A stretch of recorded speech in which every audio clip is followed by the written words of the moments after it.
বাংলাদেশ আর খেলতে পারবে না বিশ্বকাপ। কেনিয়ার মতো পতন হবে বাংলাদেশেরও।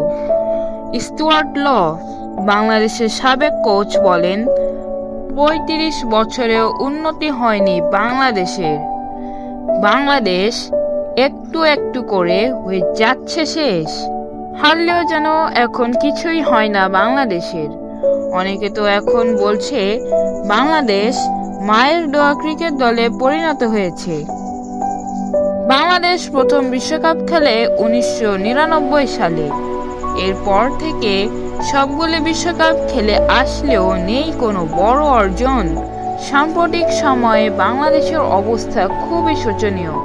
যুক্তরাষ্ট্র, যে দেশটির জনপ্রিয় প্রথম ১৫টি খেলার ভেতরেও নেই ক্রিকেট, সে দেশটির সঙ্গে সিরিজ খেলে ২-১ ব্যবধানে লজ্জাজনক হার।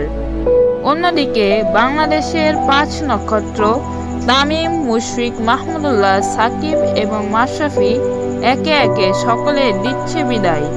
সাকিবও এবার খেলছে তার শেষ বিশ্বকাপ।